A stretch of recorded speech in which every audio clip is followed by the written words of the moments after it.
بالله من الشيطان الرجيم. بسم الله الرحمن الرحيم. وإذ واعدنا موسى 40 ليلة ثم اتخذتم العجل من بعده وأنتم ظالمون ثم عفونا عنكم من بعد ذلك لعلكم تشكرون. وإذ آتينا موسى الكتاب والفرقان لعلكم تهتدون. وإذ قال موسى لقومه يا قوم إنكم ظلمتم أنفسكم باتخاذكم العجل فتوبوا إلى بارئكم فاقتلوا أنفسكم ذلكم خير لكم عند بارئكم فتاب عليكم إنه هو التواب الرحيم. آمنت بالله صدق الله مولانا العظيم وصدق رسوله النبي الكريم ونحن على ذلك لمن الشاهدين والشاكرين والحمد لله رب العالمين. حضرات محترم،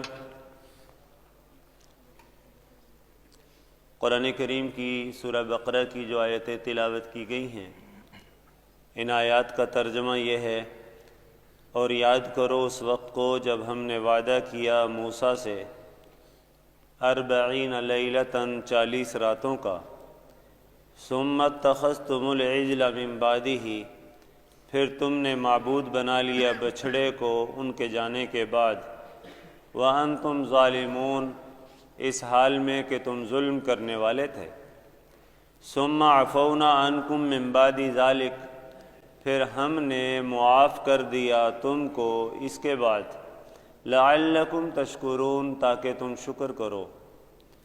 وَإِذْ آتَيْنَا مُوسَى الْكِتَابَ وَالْفُرْقَانَ، اور یاد کرو اس وقت کو جب ہم نے عطا کی موسیٰ کو کتاب اور فرقان، یعنی حق اور باطل میں فرق کرنے والی چیز، لعلکم تہتدون، تاکہ تم ہدایت پا جاؤ۔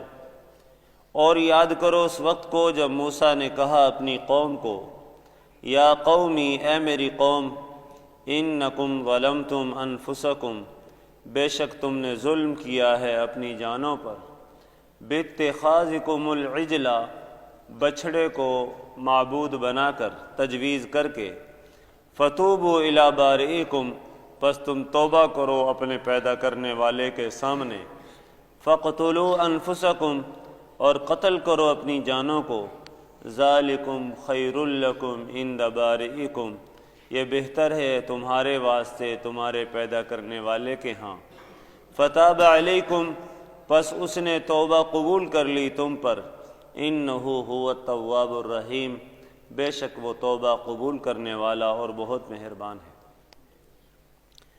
حضرات محترم، بنی اسرائیل پر اللہ کی جانے والی نعمتوں کا بیان تفصیل سے چل رہا تھا کہ بنی اسرائیل کو ہم نے فرعون کے مظالم سے نجات عطا کی، ان کو بحر قلزم پار کروایا اور ان کو ہم نے نبوت عطا کی، چنانچہ 4000 انبیاء بنی اسرائیل میں مبعوث ہوئے، اور ساتھ ہی ساتھ ان کو ریاست بھی عطا کی۔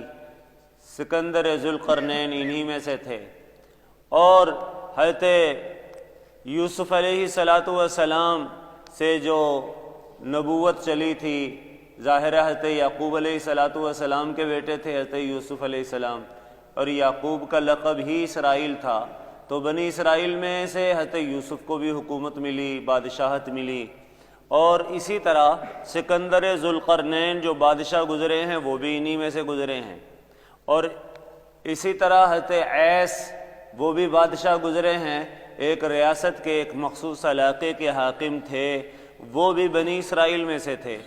تو اللہ نے بنی اسرائیل کو بڑی نعمتوں سے مالا مال کیا تھا، نبوت ان کو ملی، ریاست ان کو ملی، فرعون کی غلامی سے نجات ان کو ملی، اور اسی طرح آج جب ان کو ان نعمتوں سے، ان غلامیوں سے آزادی مل گئی، چنانچہ پچھلے درس میں کہا تھا کہ بنی اسرائیل کو اللہ نے حکم دے دیا تھا ٹھیک ہے تم فرعون کی غلامی سے نکلنے کے لیے راتوں رات چلو، بحر قلزم کو کراس کرو، پھر وادی سینا میں پہنچو، ہم کیا کریں گے، تمہیں نجات دے دیں گے، دریا پار کروا دیں گے اور فرعونیوں کو دریا میں غرق کر دیں گے۔ دشمن کا غرق ہو جانا، ڈوب جانا بھی اللہ کی نعمت ہے جی، خود کو نجات مل جانا، بچ جانا، یہ بھی اللہ کی نعمت ہے۔ تو اللہ نے اتنی ساری نعمتیں عطا کیں، تو یہ جب بحر قلزم کو کراس کر گئے تو یہ وادی سینا میں صحرا نوردی کرتے رہے، وہیں گھومتے رہے، صبح سے شام تک چلتے تھے، پھر اگلے دن وہیں کے وہیں جی۔ اور یہ بعض نے کہا 40 سال تک اس وادی سینا میں رہے ہیں جی۔ حضرت موسیٰ علیہ السلام کا انتقال بھی اسی میں ہوا ہے، حضرت ہارون علیہ السلام کا انتقال بھی بحر قلزم کو کراس کرنے کے بعد وادی سینا میں ہوا ہے، صحرا سینا میں جی۔ تو یہ مختلف قسم کے حال اور احوال سے گزر رہے تھے۔ تو اب انہوں نے جب نجات مل گئی فرعون کو سے، تو انہوں نے حضرت موسیٰ سے تقاضا شروع کیا کہ ہمارے لیے کوئی دستور لے آؤ، کوئی منشور لے آؤ، کوئی کتاب لے آؤ، کوئی شریعت لے آؤ۔ تو حضرت موسیٰ علیہ السلام اللہ کے کلیم تھے، انہوں نے حق تعالی جل شانہ کی بارگاہ میں درخواست کی کہ اللہ میری قوم مجھ سے تقاضا کرتی ہے کسی قانون اور شریعت کا۔ تو جناب موسیٰ علیہ السلام کو حق تعالی شانہ نے پھر تورات عطا کی۔ تورات کا لفظی معنی ہی قانون ہے، دستور ہے، منشور ہے۔ جیسا کہ نصارہ کو، عیسائیوں کو انجیل عطا کی، انجیل کا معنی ہوتا ہے بشارت جی۔ صابیوں کو زبور عطا کی، زبور کا معنی ہوتا ہے صحیفہ۔ مسلمانوں کو اللہ نے قرآن عطا کیا، قرآن کا معنی ہوتا ہے پڑھی جانے والی کتاب، اور واقعی پوری کائنات میں سب سے زیادہ پڑھی جانے والی کتاب ہے۔ تو اب جب انہوں نے قانون اور شریعت کا مطالبہ کیا تو اللہ پاک نے وعدہ کر لیا ٹھیک ہے تم آ جاؤ کوہ طور پر، 1 مہینے کے لیے آ جاؤ، اعتکاف کرو، وہاں پہ خلوت اور تنہائی میں رہو جی، تو ہم تمہیں کتاب اور دستور دے دیں گے، شریعت دے دیں گے جی۔ لیکن جب مہینے کا وہ کے لیے گئے تو اللہ نے 10 راتیں اور بڑھا دی کہ نہیں 40 دن کرو۔ چنانچہ یہ 40 دن کوہ طور پر حضرت موسیٰ علیہ السلام دستور خداوندی ملنے کے انتظار میں وہاں پر رہے۔ اس لیے علماء نے لکھا ہے کہ انسانی تعلیم و تربیت میں 40 دن کا بڑا دخل ہے۔ جناب رسول کریم صلی اللہ تعالی علیہ وسلم نے ارشاد فرمایا من اخلص للہ 40 یوما اظہر اللہ ینابیع الحکمت من قلبہ علی لسانہ، کہ جو شخص خالصتاً 40 دن اللہ کے لیے نکال کر تنہائی میں وہ آ جائے تو اللہ کریم اس کی بنیاد پر اس کے دل سے حکمت کے چشمے زبان پر جاری کر دیتے ہیں۔ انسان کی پیدائش میں بھی 40 دن کو بڑا عمل دخل ہے۔ چنانچہ جب انسانی حمل قرار پاتا ہے تو پہلے 40 دن تک نطفہ رہتا ہے، وہی جو گندا قطرہ تھا جو پشت پدر سے نکلا تھا شکم مادر میں گیا ہے تو وہ 40 دن تک نطفہ ہی رہا۔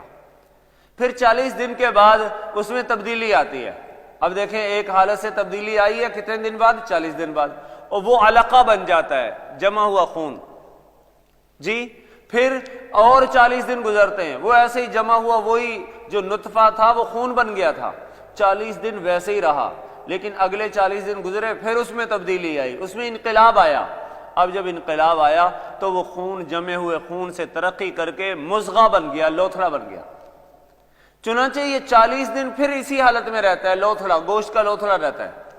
پھر جب 40 دن پورے گزر جاتے ہیں تو پھر اس میں تبدیلی آتی ہے اور اعضائے انسانی، جسد انسانی ہاں جی یہ بنتا ہے، اور ساتھ ہی اس میں روح منتقل کر دی جاتی ہے۔ تو اب دیکھیں 40 دن کا عمل دخل انسانی پیدائش کے اندر بھی بڑا ہے، تو انسانی تربیت کے اندر بھی اس 40 دن کا بڑا عمل دخل ہے۔ اسی لیے جی ہمارے اکابر کے ہاں خانقاہوں میں لوگ 40 دن چلہ گزارنے کے لیے آتے تھے۔ تبلیغی جماعت کا نصاب ہے جی، کچھ تبدیلی چاہتے ہو تو یہ نہیں ہے کہ 3 دن 10 دن کے لیے آگے، جناب 40 دن کے لیے وہ اللہ کے راستے میں نکلو جی۔ مشائخ کی خانقاہوں میں 40 دن کے چلے کی ترتیب جی۔ تو فرمایا کہ اور ظاہر ہے کہ جب تک آدمی ایک ماحول سے نکل کر مستقل ایک ماحول میں کسی کی نگرانی میں نہ رہے تو اس وقت تک انقلاب اور تبدیلی نہیں آیا کرتی. جی ایک ماحول میں ایک نظم کے تحت ایک تربیت کے ساتھ جی پورے کے پورے سلیقے طریقے سے ماننے کے جذبے کے ساتھ جی اپنے احوال کی اصلاح کے لیے اپنے دل کی کیفیات کی تبدیلی کے لیے حسد کینہ بغض عداوت ان جیسے رذائل کو اپنے دل سے نکالنے کے لیے ضروری ہے کہ جناب کسی کی تعلیم و تربیت میں رہے. حضرت موسیٰ علیہ الصلوۃ والسلام سے بھی اللہ نے اسی لیے 40 دن کا وعدہ کیا تھا. تو فرمایا وَإِذْ وَاعَدْنَا مُوسَىٰ 40 لَيْلَةً، یاد کرو اس وقت کو جب ہم نے وعدہ کیا تھا جناب موسیٰ علیہ الصلوۃ والسلام سے 40 لیلۃ 40 راتوں کا کہ جناب اب 40 راتیں ہم نے اپنا قانون دینا ہے، اپنی کتاب دینی ہے، شریعت دینی ہے. تو ظاہر ہے شریعت کے اخذ کے لیے لینے کے لیے تحمل بھی تو چاہیے نا، صلاحیت بھی تو چاہیے نا. اور وہ صلاحیت کب آئے گی؟ جب ہر طرف سے ہٹ کٹ کر ہر طرف سے یکسو ہو کر ایک بارگاہ خداوندی میں اپنے آپ کو یہاں پر آ کر پیش کرو. چنانچہ حضرت موسیٰ علیہ الصلوۃ والسلام نبی ہونے کے باوجود اللہ کی بارگاہ میں کوہ طور پر چلہ کشی کے لیے پہنچے ہیں. اب کوئی آدمی کہے جناب چلے کا ثبوت کہاں سے ہو رہا ہے؟ تو ظاہر ہے قرآن سے ثبوت ہو رہا ہے. جی کوئی کہتا ہے جی یہ وہ جناب یہ حضور اور صحابہ چلہ کہاں لگاتے تھے؟ او بھئی اگر پہلے نبیوں کی کسی شرعی عمل کو قرآن نے بغیر کسی رد و قدا کے بغیر کسی تنقید کے پیش کیا ہو تو وہ دلیل ہے اس بات کی کہ اس شریعت کے اندر بھی یہ متوارث عمل ہے. حضرت موسیٰ علیہ الصلوۃ والسلام کے چلے کا اللہ نے ذکر کیا ہے اور ساتھ اس کی تنقید نہیں کی، اس کی نفی نہیں کی. اور جب پہلے کسی پیغمبر کی کسی عمل کو قرآن و سنت کے اندر بیان کیا جائے تو ظاہر ہے قرآن و سنت میں اگر بغیر رد و قدح کے بیان کیا گیا ہے تو معلوم ہوا کہ اس شریعت کے اندر بھی اس کا ثبوت ہے. اگر کوئی کہے یہ تو پہلے نبی نے کیا ہے، او بھئی پہلے نبی نے جب کیا ہے تو ذکر تو تمہارے نبی کی کتاب میں کیا گیا نا. جی ہاں، اس لیے لوگ سمجھتے ہیں کہ جناب ہماری اصلاح بھی ہو جائے ہمیں گھر سے بھی نہ نکلنا پڑے، ہمیں ایک تعلیم اور تربیت اور ایک نظام کے ساتھ بھی گزرنا نہ پڑے، ہم اپنی مرضی سے اپنے گھر میں رہیں، کھائیں پیئیں سارے معاملات کریں اور جناب اپنی منچاہت کی زندگی کو پورا کریں اور ہماری قلبی اصلاح بھی ہو جائے، ہمارے رذائل بھی دور ہو جائیں، ہمیں فضائل بھی حاصل ہو جائیں.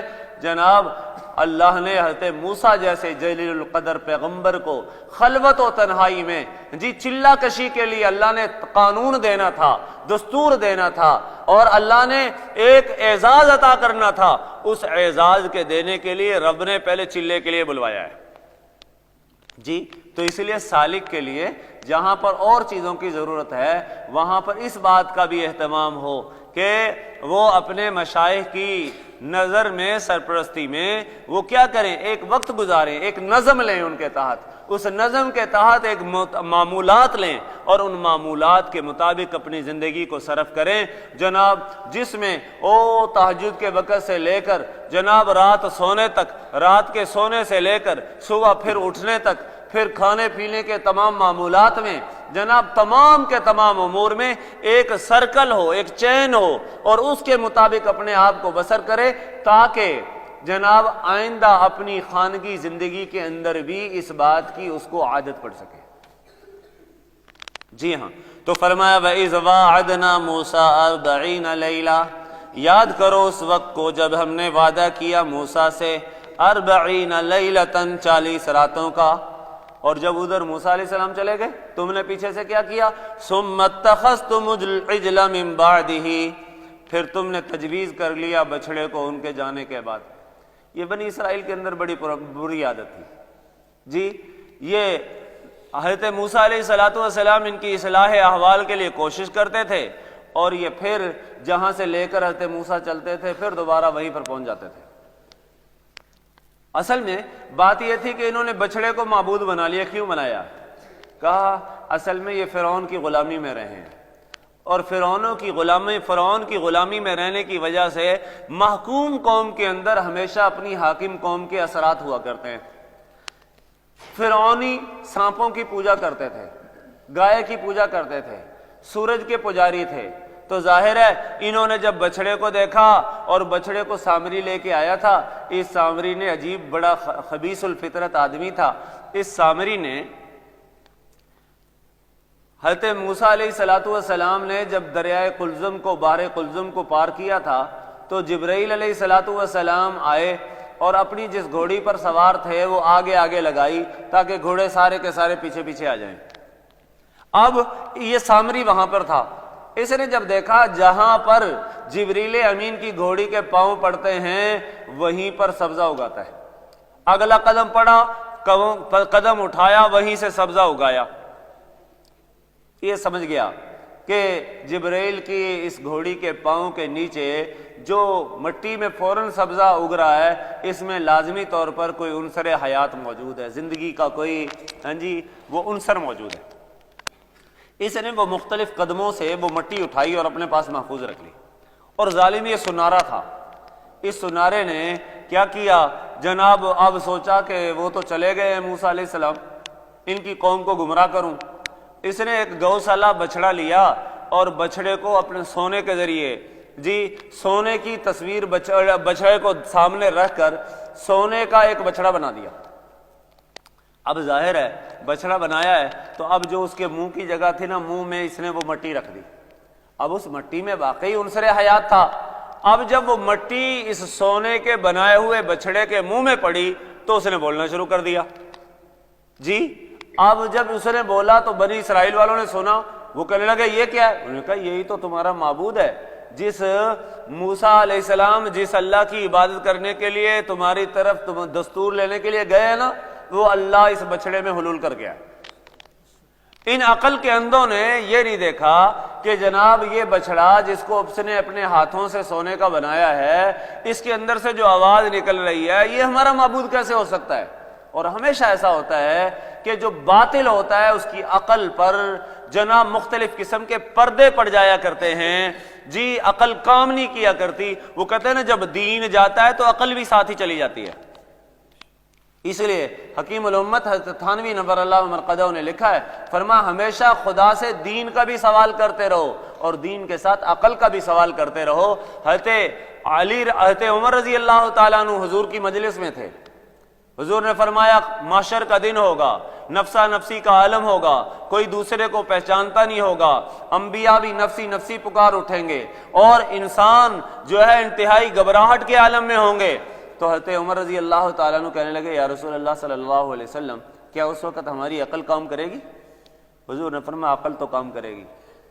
فرمایا بس عقل دین پر ہم چلتے رہیں اور عقل ہمارے ساتھ ہو تو پھر ہمیں پرواہ نہیں ہے محشر کی سختی کا۔ کیوں؟ اس لیے کہ جب عقل پاس ہو تو وہ ظاہر ہے وہ ہمیں سیدھا راستے کی طرف رہنمائی کر دیتی ہے، اور جب عقل ہوتی ہے تو ظاہر آدمی دھوکہ نہیں کھاتا۔ قیامت کے مختلف فتنوں کا حضور نے ذکر کیا اور فرمایا ایسے ایسے فتنے آئیں گے، صبح کو آدمی مومن ہوگا شام کو کافر ہوگا، شام کو مومن ہوگا صبح کو کافر ہو جائے گا، اور انسان کے سامنے برائی کو اچھائی بنا کر پیش کیا جائے گا اور اچھائی کو برائی کا لیول دیا جائے گا، اپنی زمین کے تحفظ کرنے والوں کو دہشت گرد قرار دیا جائے گا اور دوسروں کی نسل کشی کرنے والوں کو امن کا علمبردار قرار دیا جائے گا۔ پوری دنیا دہشت گردوں کی پشت پر کھڑی ہو جائے گی، جیسے آج ہو رہا ہے۔ اسرائیل کی پشتی باں بنے ہوئے ہیں امریکہ اور یورپ، اور فلسطینی مظلوم جو اپنی زمین کی حفاظت کے لیے آگے بڑھ رہے ہیں آج ان کو دہشت گرد قرار دیا جا رہا ہے۔ تو حضرت عمر نے وہی کہا تھا عقل کام کرے گی؟ حضور نے فرمایا ہاں۔ تو چنانچہ یہی ہے کہ دین اور عقل دونوں کی حفاظت کی دعا کرنی چاہیے۔ دین آئے محفوظ ہو تو دیانت محفوظ ہے، اور عقل انسان کے پاس ہو تو ظاہر ہے انسان ہمہ قسم کے دھوکہ کھانے سے محفوظ ہو جاتا ہے۔ تو انہوں نے ظالموں نے، عقل کے اندھوں نے جب دیکھا کہ بچڑا بول رہا ہے تو انہوں نے کیا کرنا شروع کر دیا؟ باتخاذکم العجل، اسی کی پوجا شروع کر دی اور اس کو معبود مان لیا۔ وانتم ظالمون، اور یہ ایسا کر کے ظلم کیا تھا۔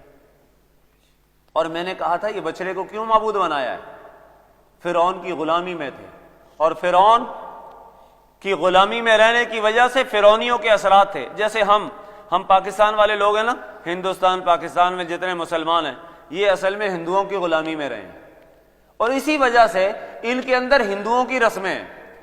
یہ جہیز لینا یہ ہندوؤں کی رسم ہے، یہ تیجا کرنا ہندوؤں کی رسم ہے، یہ ساتا، یہ 10واں، یہ 40واں یہ ہندوؤں کی طرف سے آیا ہے۔ جناب انہوں نے کیا کہا؟ ناش کو جلایا ہے، ناش کے تیسرے دن جناب پھر اس کی روح حلول کر کے آتی ہے، تم یہ کرو، 7ویں دن پھر آتی ہے، پھر یہ کرو جی، پھر 10ویں دن روح آتی ہے، تم یہ کرو جناب، پھر 40ویں دن روح آ کے چکر کاٹتی ہے، پھر یہ کرو، پھر ہر جمعرات کو روح چکر لگاتی ہے، جناب یہ کرو۔ او بھئی روح اتنی فارغ ہے کہ جناب وہ تمہارے گھروں کے چکر کاٹتی رہے؟ جی ظاہر ہے اللہ کا ایک نظام ہے۔ فرمایا وہ روح علیین میں ہے یا سجین میں ہے؟ اگر علیین میں ہے، نیک لوگوں کی روح ہے، وہ جنت میں ہے، تو ظاہر ہے جنت کی روح ایسی نہیں ہے کہ وہ تمہاری اس دنیا کی مصیبتوں کی طرف رخ کرے اور تمہارے گھر آ جائے کہ جناب میرے لیے آج حلوہ پکا کے بھیج دو، آج کھیر پکا کے بھیج دو، جناب آج تو مجھے میرا بڑا کھیر کو من کر رہا ہے۔ تمہاری یہ کھیریں وہ یقین جانو جنت کی تمام نعمتوں کے مقابلے میں ہیچ ہے۔ ہمارے بزرگوں میں ایک مولانا مظہر نانوتوی رحمۃ اللہ علیہ گزرے ہیں جی، ان کی عادت تھی، شیخ الحدیث تھے، بہت بڑے علامہ تھے جی، اور وہ پڑھاتے تھے تو پڑھانے کے وقت بھی ایسے اپنے ہونٹ، اوپر والا ہونٹ چوستے رہتے تھے، ایسے ہونٹ دبایا، ایسے آواز آتی رہتی تھی۔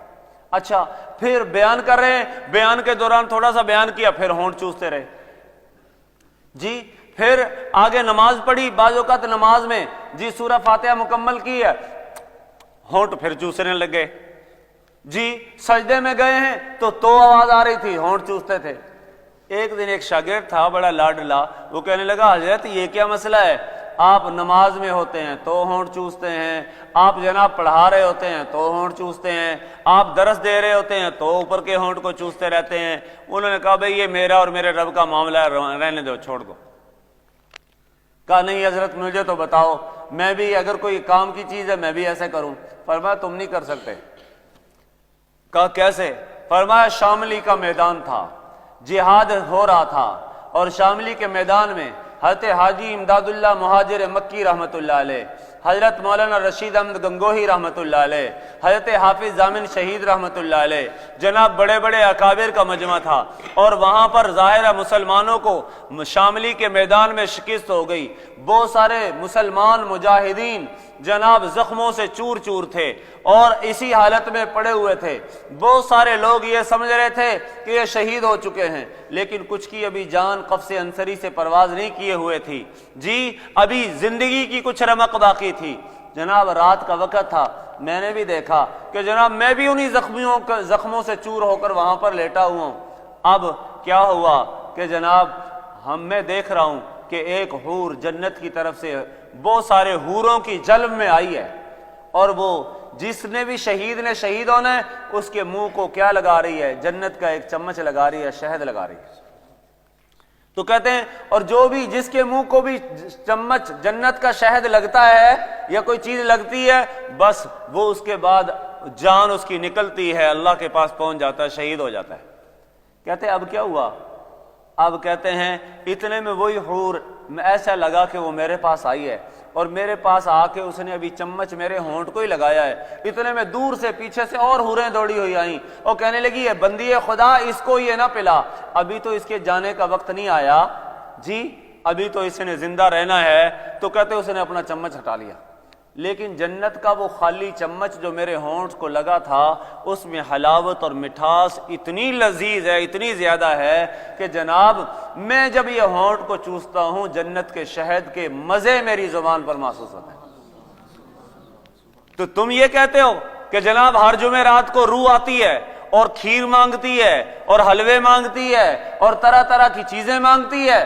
ارے اللہ کی جنت اور شہداء اور روح اگر جنت میں پہنچ چکی ہے تو ظاہر ہے اس کو تمہارے مزے اور تمہارے حلووں تمہارے مانڈوں کی ضرورت نہیں ہے۔ اور اگر وہ روح کہاں پر ہے؟ بد کردار تھی، بری تھی، تو اس کو تو شکنجوں میں جکڑ کر فرشتوں نے اپنی نگرانی میں جہنم میں پھینکا ہوا ہے، اور جب جہنم میں پھینکا ہوا ہے تو کیا یہاں ایک معمولی سے سنتری پولیس والا جس نے کسی مجرم کو حوالات میں بند کیا ہو، حوالات سے نکل کر کو تو تمہیں اپنے گھر جانے نہیں دیتا، وہ معمولی سا سنتری، اور وہ فرشتے جناب جو یعلمون ما تفعلون، جو تم سب کرتے ہو سب جانتے ہیں، ان کی تمام تمہاری حرکتوں سے واقف ہیں۔ وہ اللہ کے پہرے داری کا نظام اتنا کمزور ہے کہ تمہاری روح وہاں سے بھاگ کر، جہنم سے بھاگ کر، اللہ کے عذاب سے بھاگ کر تمہارے گھر میں ہر جمعرات کو پہنچی ہو۔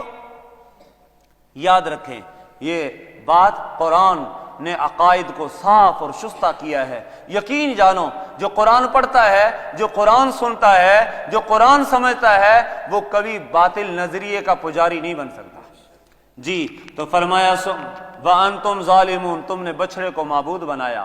تو بچڑے کو معبود کیوں بنایا تھا؟ فرعون کے غلام تھے، ان کی اثرات رسمیں ان کے اندر آئی ہوئی تھی، جیسے ہمارے اندر ہندوؤں کی رسمیں آئی ہیں، ہم ہندوؤں کی غلامی میں تھے نا، تو ظاہر ہے وہی جہیز، وہی مائیوں بیٹھنا، وہی مہندی کی رسمیں، وہی سارے تیجے ساتے، وہی 40ویں 10ویں، جناب وہی ہر تیسرے دن ختم، جناب وہاں پر بلکہ اعلان قبر پہ ہی کر رہے ہوتے ہیں کہ جناب تیسرے دن وہ ختم ہوگا، اللہ کے نام کی دیگیں لگیں گی۔ ارے بھائی خدا کی قسم، حضرات صحابہ سے لے کر جناب محمد الرسول اللہ صلی اللہ علیہ وسلم کے زمانے سے لے کر جناب اسلام میں 13 صدیوں تک ان چیزوں 1300 سال تک ان چیزوں کا تصور نہیں تھا۔ یہ جہالت اس وقت سے آئی ہے جب سے ہم نے ہندوؤں کی غلامی شروع کی، ہندوؤں کی غلامی سے نکلے اور ہم نے ان کے طور طریقے کو نہیں چھوڑا، اپنے آپ کو کہتے ہیں لا الہ الا اللہ۔ او بھائی آپ نے مرحوم کے لیے ایصال ثواب کرنا ہے تو حضور نے تو فرمایا کہ تنفق یمینہ ولا تدری شمالہ، تمہارا دایاں ہاتھ خرچ کرے بائیں کو پتہ نہ چلے، اور تم نے جناب 40 دیگیں کھڑکا دی اور کہا جی آج فلانے کا تیسرا دن ہے، اور پورے محلے کو بتلا دیا، اور دعوت دی جا رہی ہے، وہاں غریبوں کو دھکے دیے جا رہے ہیں، جناب چیئرمین صاحب آ رہے ہیں، ناظم صاحب آ رہے ہیں، ایم پی اے صاحب آ رہے ہیں، ڈی سی صاحب آ رہے ہیں، فلاں صاحب آ رہے ہیں، مالدار رشتہ دار آ رہے ہیں، لیکن کبھی کسی غریب کو جو اصل کھانے کا مستحق ہے، کبھی اس کو بھی تو ان چیزوں میں بلاؤ نا۔ یہ چپ کر کے راشن جناب کسی غریب بیوہ کے گھر، کسی یتیم کے گھر پہنچاؤ نا۔ تو بات کر رہا تھا یہ رسم بد وہ کہاں سے آئی ہیں؟ ہندوؤں کی غلامی سے نکلنے کی وجہ سے۔ فرمایا تم نے بچڑے کو معبود بنایا، تم ظالم تھے، ثم عفونا عنکم من بعد ذلک، پھر ہم نے تم کو معاف کر دیا اس کے بعد، لعلکم تشکرون، تاکہ تم شکر کرو۔ وَإِذْ آتَيْنَا مُوسَى الْكِتَابَ وَالْفُرْقَانَ، اب جب موسیٰ نے 40 دن گزارے نا کوہ طور پر، تو فرمایا ہم نے یاد کرو اس وقت کو جب موسیٰ کو ہم نے کتاب بھی عطا کر دی، والفرقان، اور حق و باطل میں فرق کرنے والی کتاب، اصول، قانون، تورات بھی عطا کر دی۔ لعلکم تہتدون، اس کا مقصد کیا تھا کہ تمہیں تورات دی جا رہی ہے، تم تحریف کو چھوڑ کر جناب اپنی فرعون کی غلامی کی رسمیں چھوڑ کر اپنی کتاب کی طرف آؤ۔ ہمیں بھی جو قرآن ملا ہے نا وہ اس لیے ملا ہے کہ ہم ہندوؤں کی رسمیں چھوڑیں، جناب مشرکوں کی رسمیں چھوڑیں، ہم قرآن کی طرف آئیں۔ فرمایا ہم نے موسیٰ کو کتاب دی تھی، حق و باطل میں فرق کرنے والی چیز دی تھی، لعلکم تہتدون، تاکہ تم ہدایت پا جاؤ۔ اور آج مسلمان ہدایت پانا چاہ رہا ہے، وہ کہتا ہے مجھے تو ہندوؤں کے طریقے میں، یہ تیجے میں، یہ ساتے میں، یہ 40ویں میں، یہ 10ویں میں، یہ فلاں میں مجھے ہدایت ملے گی۔ یاد رکھیے جو کام میرے نبی کی سنت سے دور ہوگا، وہ چاہے آپ کروڑوں روپے خرچ کر دیں، اس کی ایک پائی کے برابر بھی اللہ کے ہاں قیمت نہیں ہے۔ اور جس عمل پر میرے نبی کی سنت کا ٹھپا لگا ہوگا، وہ چاہے عمل بالکل تھوڑا سا ہو، لیکن وہ اللہ کی بارگاہ میں قبول ہے، مقبول ہے، اس میں ذرہ برابر بھی کسی شک اور شبے کی گنجائش نہیں ہے۔ قیامت کے بازار میں جب عملوں کی قیمت لگے گی تو عمل اللہ کی بارگاہ میں وہ قبول ہوگا جس پر میرے نبی کی سنت کی مہر لگی ہوگی۔ اگر حضور کی سنت سے ہٹا ہوا ہے کام، چاہے آپ نے جناب 40 دیگیں کھڑکا کے آپ نے 4 لاکھ روپیہ خرچ کر دیا ہے، اس کی اللہ کے ہاں کوئی قیمت نہیں ہے۔ اور اگر سنت کے مطابق ایک کھجور بھی تم نے دے دی، اس کھجور کا اجر و ثواب بھی اللہ احد پہاڑ کے برابر کر دے گا۔ جی آگے وَإِذْ قَالَ مُوسَىٰ لِقَوْمِهِ يَا قَوْمِ إِنَّكُمْ ظَلَمْتُمْ أَنفُسَكُمْ بِاتِّخَاذِكُمُ الْعِجْلَ، اور یاد کرو اس وقت کو جب کہا موسیٰ نے اپنی قوم کو، یا قومی، اے میری قوم، انکم ظلمتم انفسکم، بے شک تم نے ظلم کیا ہے اپنی جانوں پر، تم نے ظلم کیا ہے اپنی جانوں پر، باتخاذکم العجل، بچڑے کو تجویز کر کے، بچڑے کو معبود بنا کے، بچڑے کی پوجا کر کے۔ معلوم ہوا باطل راستہ اختیار کر کے آدمی کسی پر ظلم نہیں کرتا، باطل عقیدہ اور نظریہ اختیار کر کے کسی دوسرے پر ظلم نہیں ہوتا، وہ اپنی جان پر ظلم ہوتا ہے۔ کیوں؟ اس لیے کہ مشرک اپنے آپ کو جہنم کا ایندھن بنا رہا ہوتا ہے، بدعتی اپنے آپ کو جہنم کا ایندھن بنا رہا ہوتا ہے، جناب بتوں کی پوجا کرنے والا اپنے آپ کو جہنم کا ایندھن بنا رہا ہوتا ہے۔ تو اللہ نے فرمایا، موسیٰ نے اپنی قوم کو کہا تھا، اے میری قوم، تم نے ظلم کیا ہے اپنی جانوں پر بچڑے کو معبود بنا کر، فَتُوبُوا إِلَىٰ بَارِئِكُمْ، پس تم توبہ کرو اپنے پیدا کرنے والے کی طرف، فَاقْتُلُوا أَنفُسَكُمْ۔ اب توبہ کیسے قبول ہوگی؟ بڑا سخت معاملہ تھا۔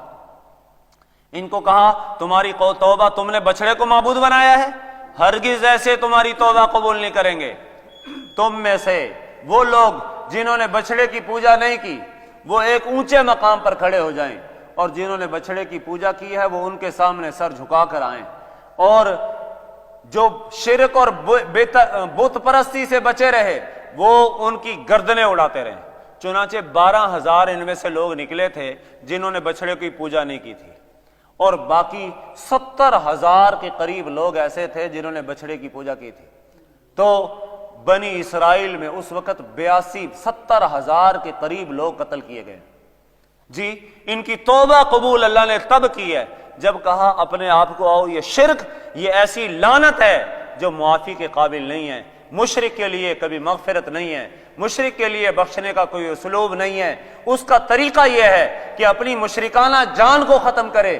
چنانچہ 12,000 ان لوگوں نے جنہوں نے بت پرستی نہیں کی تھی، بچڑے کو نہیں پوجا تھا، انہوں نے ان جناب ہزاروں بنی اسرائیلیوں کو قتل کیا تھا۔ تو اللہ نے جا کے توبہ قبول کی اور فرمایا، سنو، تمہیں بظاہر یہ نظر آ رہا ہے کہ جناب ہم قتل ہو رہے ہیں، تم اس شرک سے توبہ کرنے کے لیے قتل ہو رہے ہو، یہ قتل ہونا تمہارے لیے بہتر ہے عند بارئکم، تمہارے پیدا کرنے والے کے ہاں۔ فتاب علیکم، اب جب اتنی بڑی خون ریزی ہوئی اور اتنا بڑا ان کی توبہ بنی اسرائیل کے لیے، آپ شکر کریں، یہاں تو آدمی 2 آنسو بہائے اللہ معاف کر دیتے ہیں۔ جی، خدا کے سامنے ہاتھ پھیلائے التجا کرے، اللہ 100 سال کے شرک کو معاف کر دیتے ہیں۔ لیکن بنی اسرائیل کا یہ شرک جو بچڑے کو پوجنے کی صورت میں ہوا تھا، جی ہزاروں افراد کی قتل و غارت گری کی صورت میں یہ شرک معاف ہوا تھا۔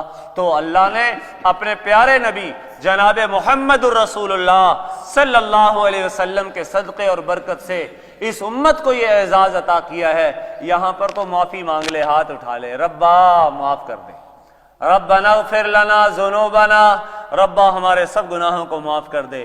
جناب ندامت کے ساتھ، پشیمانی کے ساتھ اس مالک کی بارگاہ میں اپنے سارے گناہوں سے توبہ کرے تو فرمایا فتاب علیکم، تو رب تعالیٰ توبہ کو قبول کر لیتا ہے۔ انہ هو التواب الرحیم، بے شک وہ توبہ قبول کرنے والا اور مہربان ہے۔ اگلی جمعرات کا بارے جی، تو اللہ کریم بہت ہی توبہ قبول کرنے والے ہیں، بہت ہی مہربان ہیں۔ تو اس حوالے سے اللہ کریم نے یہاں پر ہمیں متوجہ کیا ہے اپنے کفر، اپنے شرک، اپنی بت پرستی، طرح طرح کے مظالم جو تم نے کیے ہیں، ان کا حل یہ ہے اپنے رب کی بارگاہ میں توبہ کرو۔ خلوتیں ناپاک، جلوتیں ناپاک، طرح طرح کے کفر و شرک، اللہ کی سے بیگانگی، رسول اللہ کی سنتوں کا ترک اور چھوڑنا، جو بھی جیسے بھی ہوا ہے، اس کا حل یہ ہے اللہ کی بارگاہ میں توبہ کریں، اللہ کی بارگاہ میں معافیاں مانگیں، التجائیں کریں، اور اپنے کریم پروردگار کی بارگاہ میں اللہ سے التجائیں کر کے اپنی عاقبت اور آخرت کو سنوارنے کے اعمال کریں۔ اللہ کریم ہم سب کو توبہ کی توفیق نصیب فرمائے اور اپنے نیک اور مقبول بندوں میں شامل فرمائے۔ ہر مہینے کی پہلی جمعرات کو